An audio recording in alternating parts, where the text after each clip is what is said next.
I'm Matt, 32 years old, living in Austin, Texas.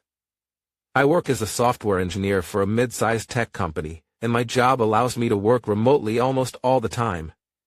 I'm a quiet, laid-back person who enjoys simple, peaceful things.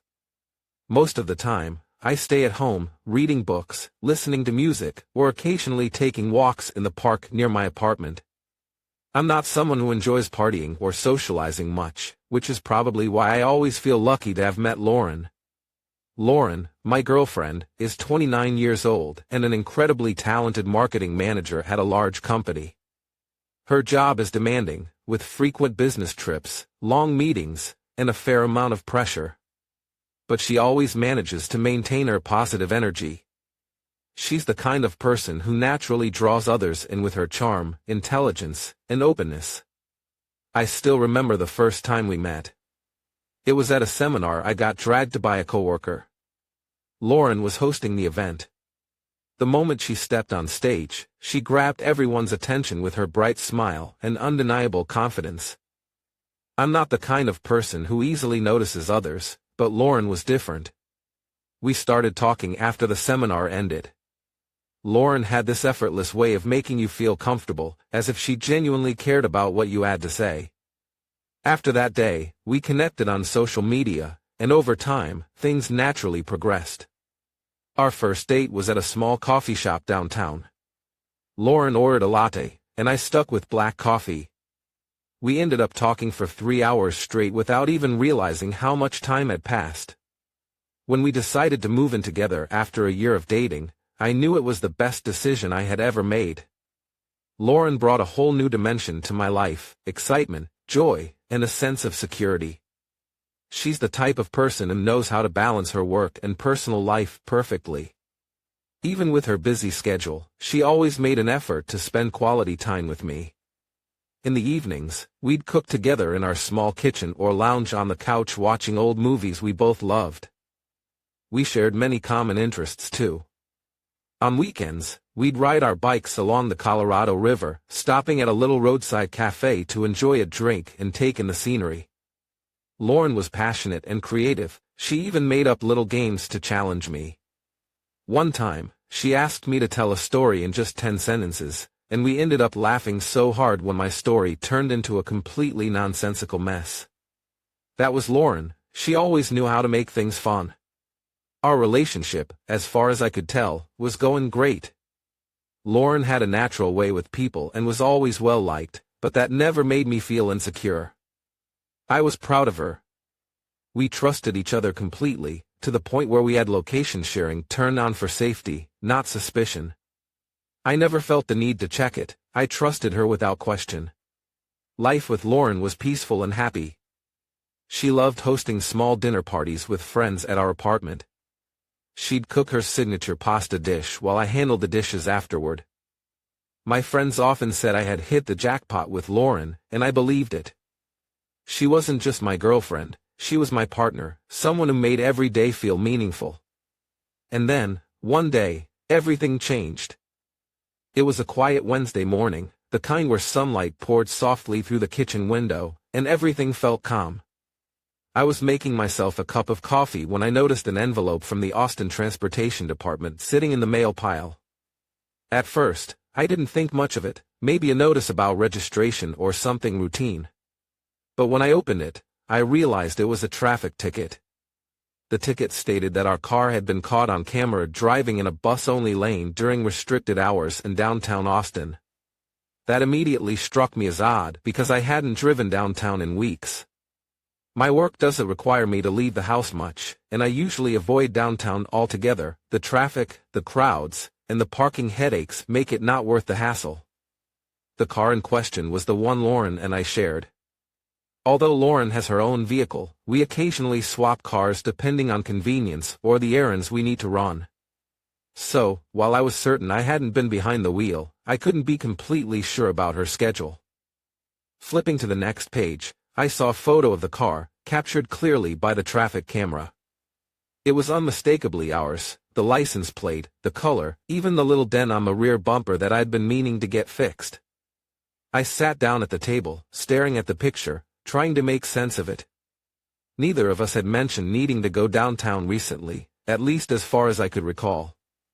My own routine had been consistent, mostly working from home, with the occasional grocery run. As for Lauren, I wasn't sure. Maybe she'd had a last-minute meeting or an errand she forgot to bring up.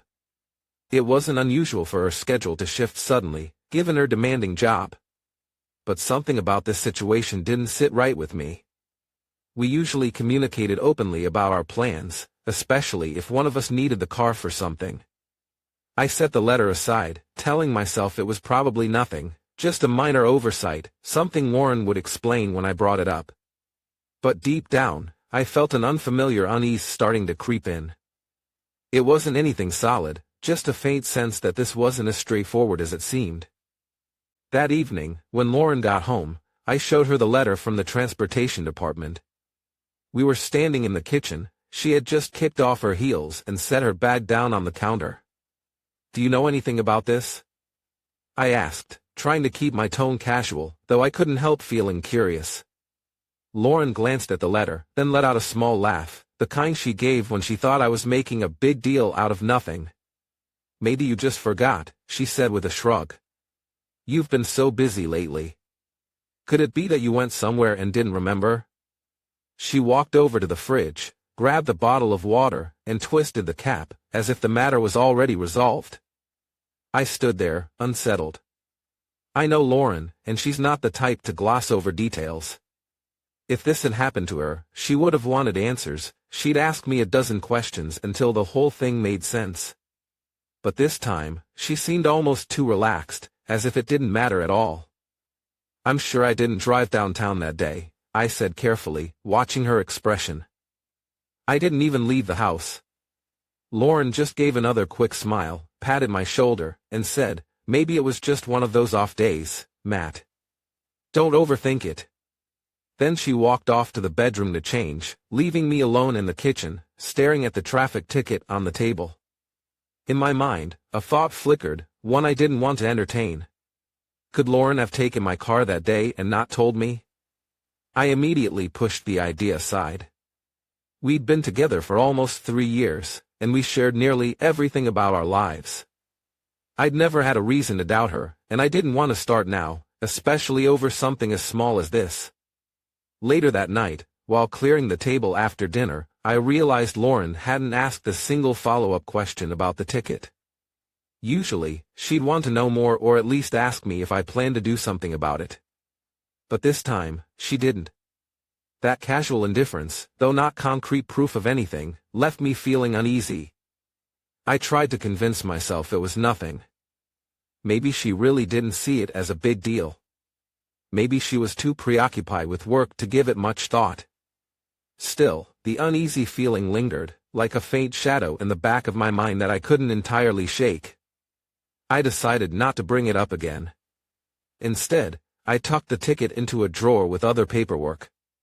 Maybe it really was just a strange coincidence, I told myself. But deep down, I knew I was waiting for another clue, an answer, or maybe just some reassurance I hadn't found in her response.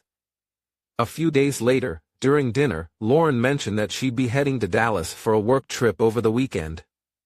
She explained it was for an important 2-day meeting with a client on Saturday and Sunday.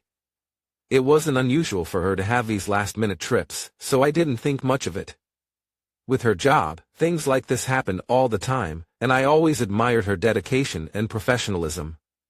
On Friday morning, Lauren woke up earlier than usual.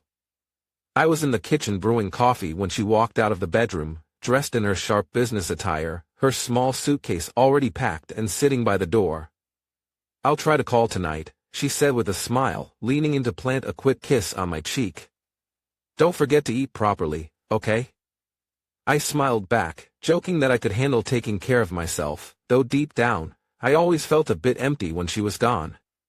As Lauren shut the door and headed down the hallway, I stood there for a moment, watching her wheel her suitcase toward the stairs. She always had this air of confidence, or readiness to take on anything, and it was something I truly admire about her. When Lauren was away on work trips, I usually spent the time doing things she didn't particularly enjoy, like watching long, dry documentaries or experimenting with odd recipes she'd tease me about. This weekend, I'd planned something similar. I'd finally visit that old bookstore I'd been meaning to check out and maybe clean out the garage, a task I kept putting off. But as I sat down at my desk on Saturday morning, a strange feeling crept over me. I checked my phone and saw a text from Lauren earlier that morning. She said she'd arrived safely at the hotel and was preparing for the meeting. Everything seemed perfectly normal, but it was the perfection of it that made me pause. Lauren was always meticulous and detail-oriented, but this time her messages felt shorter, more distant than usual. I told myself I was overthinking it, that she was probably just busy with her clients. Still, that nagging feeling lingered. That evening, I tried to distract myself. I ordered a pizza, watched an old action movie on Netflix, and even tidied up the bedroom. But somewhere deep down, a faint unease kept bubbling up, like I was ignoring something important I hadn't yet noticed. Lauren loved sharing details about her work trips. She'd come home talking about a charming little cafe near the hotel or laughing about a coworker who said something ridiculous during a meeting. This time, though, her messages were sparse and strictly about her schedule. I wondered if she was simply stressed with work or if something else was making her act differently. By Sunday morning, as I took a walk to the nearby park, I realized I couldn't shake the feeling that something was off. I stopped and watched the people passing by, wondering if I was just overanalyzing things. Lauren was someone I trusted completely, and I loved her deeply. But sometimes, trust makes the little things stand out more when they don't align with the picture you're used to. That afternoon, after a quick lunch of a sandwich and coffee, I decided to tidy up the apartment. Lauren loved keeping things neat, but with her busy schedule, I often took it upon myself to straighten up over the weekends. As I gathered some papers scattered across the kitchen table, receipts, sticky notes from her work, and a few flyers from the mail, I came across something that stopped me in my tracks, a bill from a hotel in downtown Austin. The details on the bill were clear, dated just a few days ago, the same day my car had been caught in the bus lane. My heart seemed to skip a beat as I stared at it, frozen. The name of the hotel was familiar.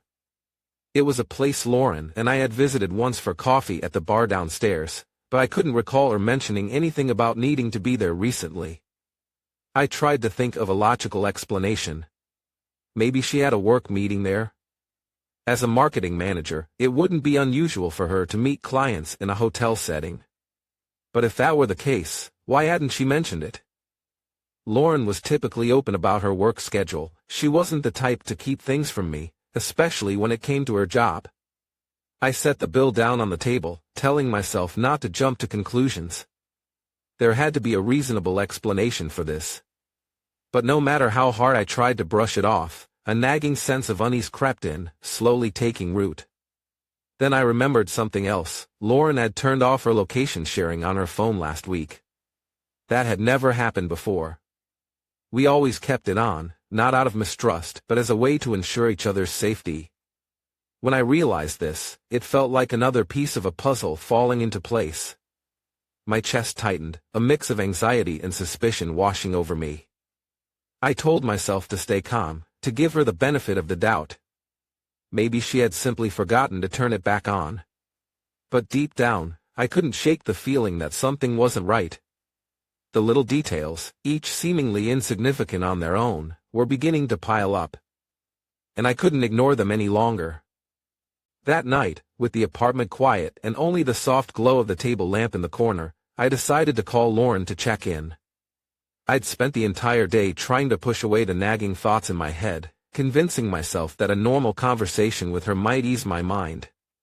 The phone barely rang twice before she picked up, her voice light and calm, as if she'd been expecting my call. "Hey, babe," she said, sounding cheerful but a little tired. "How's your day been?" I gave her a quick rundown of cleaning the apartment, work, and a movie I had watched earlier. Then I asked about her trip. Lauren began talking about the hotel she was staying at in Dallas, a fancy place with a rooftop bar she said had an amazing view of the city. She mentioned her coworkers, how they all gone out to dinner at a small Italian restaurant nearby, and how she had a packed schedule for the next day. Everything she said sounded perfectly reasonable. Really, if you just listened to her words, there wasn't a single thing out of place. But that was what bothered me. It was too perfect. The way she described everything felt rehearsed, like she was careful to ensure I wouldn't have any reason to question her story. I kept my tone casual, asking a few more questions about her trip, the clients she was meeting, and the coworkers she was with. Lauren answered naturally, even laughing as she told me about one of her colleagues spilling water all over the table at dinner. But when the call ended and I hung up, that uneasy feeling inside me only grew stronger. I sat on the couch for a while, staring at my phone on the coffee table, thinking about the hotel bill I'd found from Austin. I wanted to ask her about it right then and there, but I held back. Part of me didn't want to put her on the spot, but mostly, I knew that if I brought it up without more evidence, her response would only make me more confused. So instead, I decided to wait. Wait for more pieces of the puzzle to surface, for something else that might give me clarity. Maybe I was overthinking, or maybe this was all just an innocent coincidence. But deep down, I couldn't shake the feeling that there was more to this than met the eye. Sunday afternoon, around 4 p.m., Lauren walked through the door, pulling her small travel suitcase behind her. She wore the light jacket she always brought on work trips and smiled warmly as she stepped inside. "Hey, babe, I'm home," she said, her tone cheerful and relaxed, as if it were just another ordinary return from a business trip. I was sitting on the couch with a book in hand and looked up when I heard the door open. "Welcome back," I said, getting up to help her with her suitcase. Lauren gave me a light pat on the shoulder and thanks and slipped off her shoes before collapsing onto the chair with a content sigh. She looked as calm as ever, with no sign of stress or exhaustion, just her usual, composed self. "How was the trip?" I asked, keeping my tone casual, though my mind was racing with everything I'd been turning over for the past few days. Lauren launched into her usual post-trip stories, just like she always did. She talked about the hotel, it was nice, but the Wi-Fi was awful, she joked, and detailed how the meeting on Saturday had gone. "The client loved our presentation," she said with a proud smile. "We worked so hard on it last week, but it really paid off." She went on to share more about her team's dinner at a fancy Italian restaurant that evening. Lauren laughed as she recounted how one of her colleagues had accidentally ordered the wrong dish because they didn't understand the menu.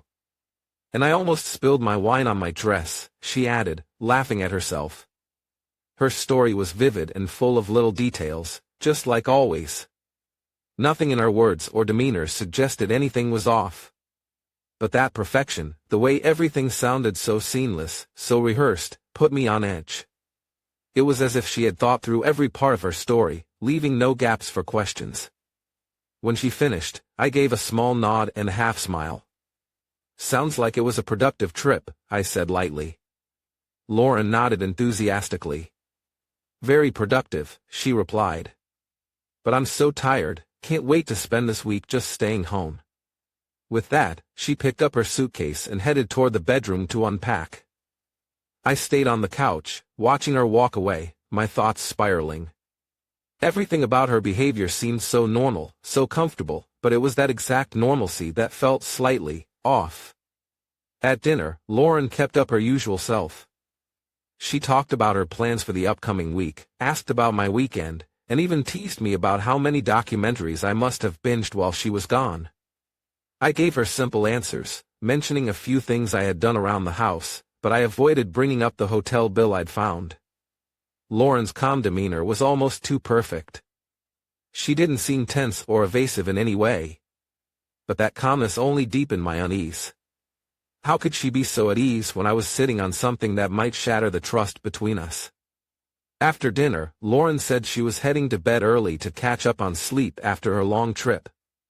I stayed in the living room, sitting on the couch with the faint hum of the TV in the background, but my mind was far from the show playing. I watched the bedroom door, slightly ajar, and couldn't shake the thought, how could she act like nothing was out of the ordinary? I knew I couldn't let my suspicions sit in silence for too long. I needed to piece everything together before I could confront her. If there was something going on, something she wasn't telling me, I had to know for sure before asking the questions that might change everything. About a week later, During breakfast, Lauren casually mentioned that she didn't want to drive to work anymore. "It's just too stressful," she said, stirring her coffee. "Traffic in the mornings is terrible, and parking's always a hassle. I think I'll start taking the bus instead. It'll be much easier, and I can even read on the way." It made sense, and I wanted to support her. "If that helps, go for it," I said, even offering to drop her off at the bus stop each morning. Lauren smiled, thanked me, and seemed genuinely relieved by the decision. The first few days went smoothly. I drove Lauren to the bus stop near our house at around 7 a.m. It was a quiet little spot under a large oak tree, not too busy at that time of day. I stood with her until the bus arrived, watching her step on board. She always smiled and waved at me through the window before the bus pulled away. It felt like a perfectly normal routine. But one evening, while clearing the dinner table, I noticed a bus ticket Lauren had left behind. Picking it up out of curiosity, I realized something odd. The ticket showed a short trip from the bus stop near our house to a stop only a few blocks away, not nearly the distance to downtown Austin where Lauren worked. I couldn't shake the nagging feeling this discovery gave me. If she was commuting to work, why was her bus route so short? The next morning, I decided to find out for myself. I dropped Lauren off at the bus stop as usual, watching as she got on the bus.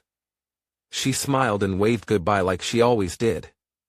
But instead of heading home, I parked my car in a discreet spot nearby and waited. When the bus pulled away, I hailed a taxi and asked the driver to follow it. The bus traveled just a short distance before stopping at a small station a few stops away. I watched as Lauren stepped off, looking calm and unhurried. She didn't board another bus, though. Instead, she stood by the curb, checking her phone and glancing around as if waiting for someone. A few minutes later, a gray car pulled up beside her. My heart sank as I recognized the driver. It was Jake, a coworker of Lauren's whom she'd mentioned a few times over dinner. "He's sharp but a bit arrogant," she'd said once. At the time, I didn't think much of him, but now, seeing him here, I felt a deep unease. Jake leaned over to open the passenger door, and Lauren climbed in without hesitation. They exchanged a few words, and I noticed Jake briefly placed a hand on her shoulder as she laughed. The gesture was casual but felt too familiar. I told the taxi driver to follow them. The gray car didn't head downtown, as I had expected, but instead took a quieter route, eventually stopping at a small cafe on the outskirts of the city. I parked discreetly nearby, watching as they got out and walked inside.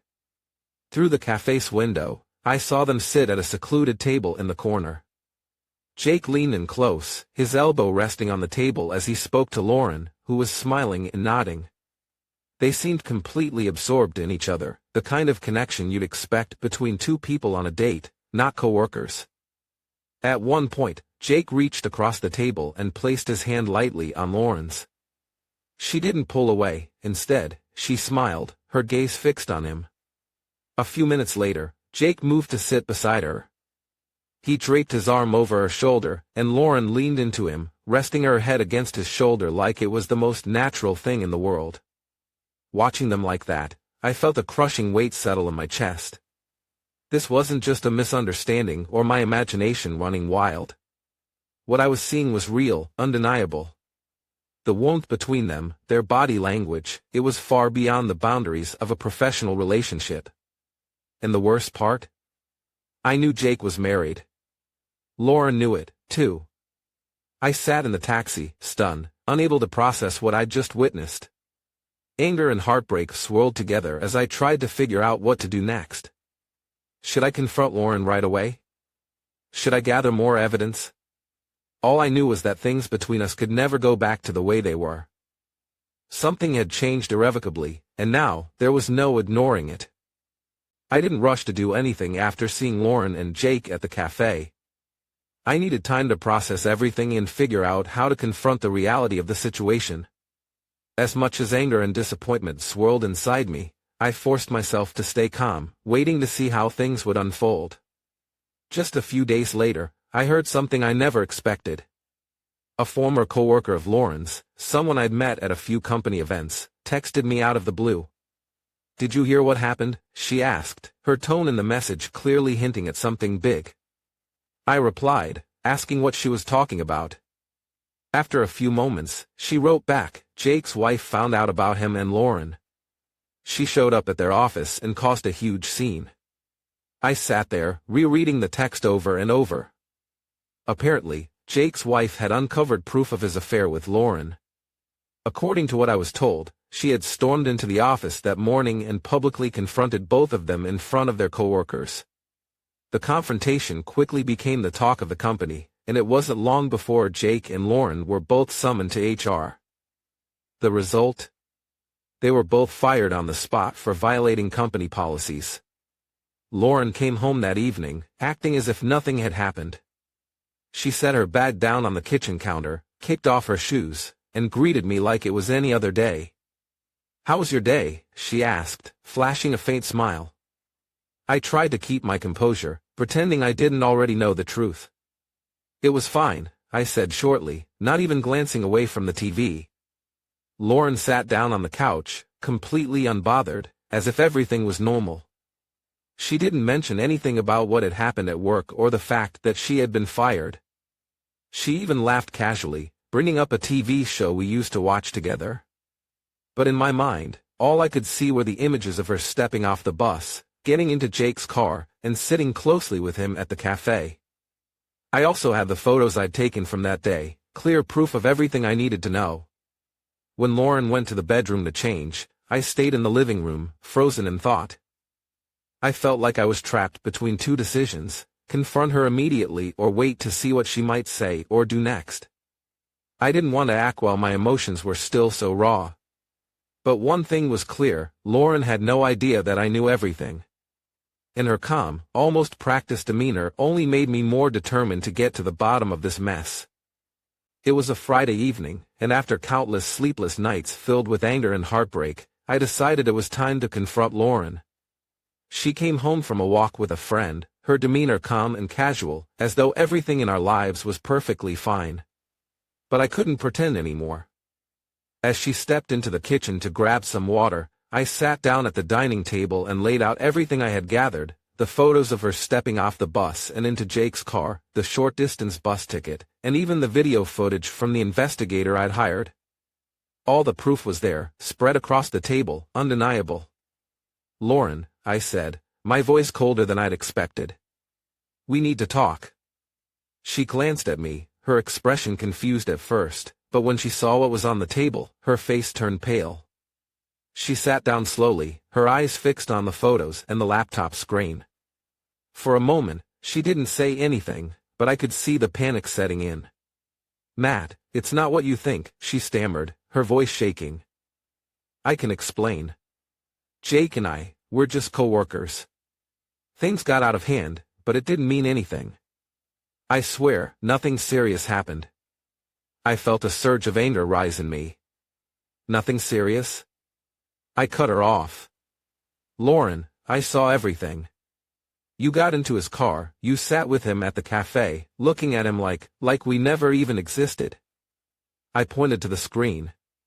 "This isn't just a misunderstanding. These are facts. Don't insult me by pretending otherwise." Lauren began to cry. She stood up, her hands trembling as she reached out for mine. "Matt, please. I'm begging you. It was a mistake. I didn't mean to hurt you. I love you, Matt. I really do. Just give me one chance, just one chance to make it right." She dropped to her knees on the floor, sobbing, tears streaming down her face. "Matt, I can't lose you. You're everything to me. I know I messed up, but please, I'll do anything to fix this. Don't let this be the end." But I was done. I looked down at her, my heart heavy but resolute. "Lauren," I said, my voice firm but trembling with emotion, "you destroyed everything. Every bit of trust one had in you, you threw it away. I can't live with someone who would betray me like this." She clung to my hand, but I pulled away. "Pack your things and leave tonight. I can't do this anymore." Her sobbing grew louder, her voice breaking. "Matt, please don't make me leave. I have nowhere to go. I'll do anything, please, just don't push me out. I turned away, unable to bear it any longer. You have a few hours to gather your things. After that, I want you out. This isn't your home anymore. Lauren cried harder, pleading with me, but I walked into the living room, leaving her alone in the kitchen. A while later, I heard her moving around the apartment, the sound of her suitcase being pulled from the closet and the muffled sobs as she packed her belongings. Around midnight, she stood by the door with her small suitcase, her face streaked with tears. She looked back at me one last time. "Matt, I'm sorry," she whispered, her voice barely audible. But I didn't respond. I just stood there, watching as she walked out the door and closed it behind her. The apartment felt eerily quiet after she left. I sat down on the couch, staring blankly at the wall, feeling like a part of me had been ripped away. But at the same time, there was a strange sense of relief. It was over. That night, as I looked around the now empty apartment, I knew it would take time to rebuild myself from the pain Lauren had caused. But I also knew I had made the right decision. The days following Lauren's departure were a roller coaster of emotions. Some moments, I felt relief that the lies, the deceit, and the exhausting weight of mistrust were finally gone. Other moments, I felt an ache so profound it was as though the air had been sucked out of the room. I found myself second-guessing everything. Had I done enough to salvage the relationship? Was there something I had missed, some small sign that could have prevented everything? The silence in the apartment was both a blessing and a curse. On one hand, it gave me space to process what had happened.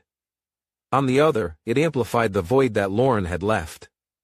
Every corner of the apartment felt like it echoed her presence. The empty seat at the dining table, the bathroom counter now clear of her beauty products, even the small crack in the coffee table where she once rested her feet, everything seemed to remind me of her. Lauren's messages started almost immediately after she left. At first, they were short and sorrowful. "Matt, please let me explain. I'm so sorry. Can we talk? Just once?" When I didn't respond, the messages grew longer, filled with desperation. "I can't believe I ruined everything we had. You mean so much to me, and I'll never forgive myself for what I've done to you." Then came the voice messages.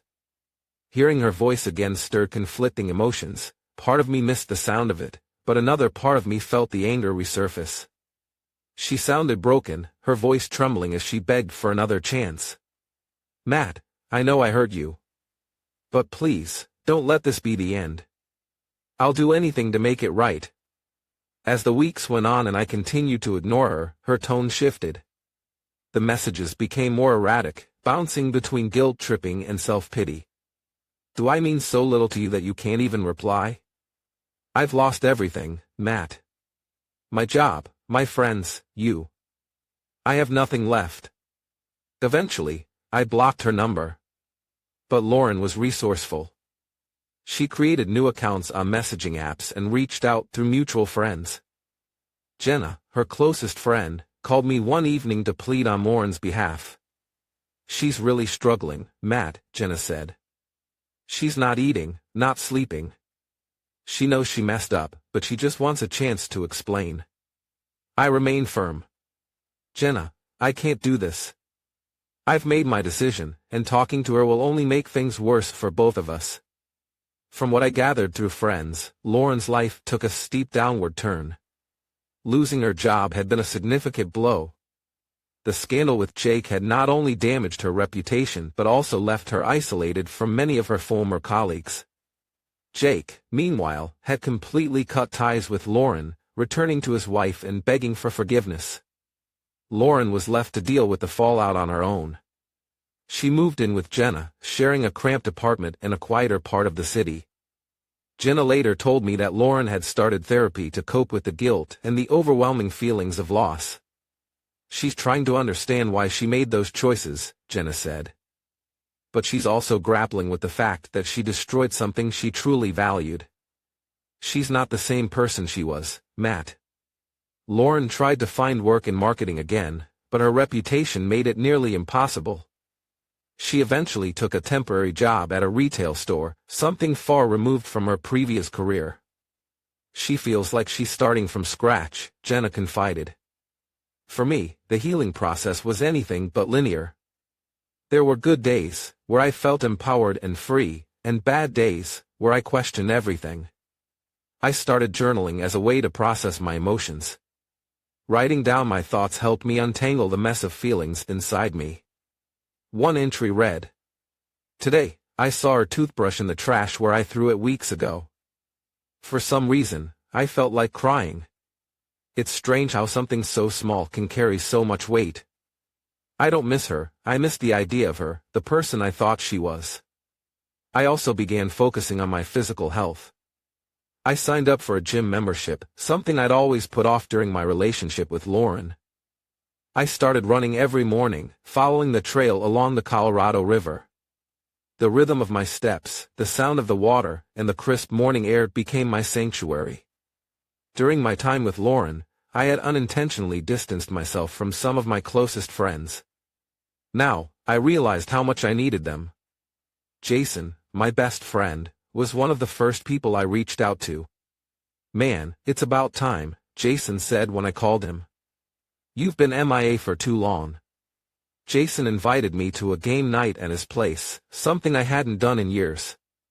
Sitting around the table with old friends, laughing and joking, reminded me of who I was before Lauren. My family also became an anchor during this time.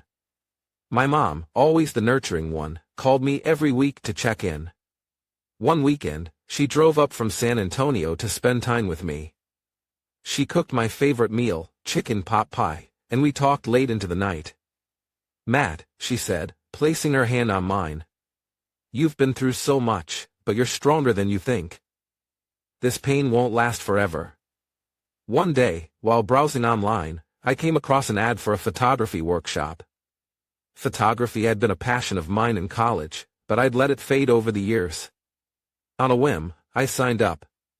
The workshop was held in a local park, and the instructor encouraged us to find beauty in everyday moments. I started taking my camera everywhere, capturing sunsets, street performers, and even the way sunlight filtered through the trees outside my apartment. I also took a solo trip to Big Bend National Park. Hiking through the rugged terrain, standing on cliffs overlooking vast landscapes, I felt a sense of freedom I hadn't experienced in years. There, under a blanket of stars, I realized something important: I was okay. I didn't need anyone else to define my happiness. A few months later, I decided to adopt a dog. At the local shelter, a scrappy terrier mix named Max caught my eye. He was energetic, playful, and full of life, the perfect companion for my journey forward. Max became my shadow, following me everywhere. We'd spend evenings at the park, mornings running along the river, and lazy afternoons napping on the couch. His unconditional love and enthusiasm reminded me that life could be simple and joyful. Looking back, I no longer felt anger or regret about what had happened. Lauren's betrayal had been painful, but it taught me invaluable lessons about trust, self-worth, and resilience. Lauren had been a significant chapter in my life, but she was not the whole story. I had closed that chapter and was now writing a new one, one filled with hope, growth, and the knowledge that I could weather any storm. Every day, I felt a little lighter, a little stronger. And as I looked toward the future, I knew I was ready for whatever came next.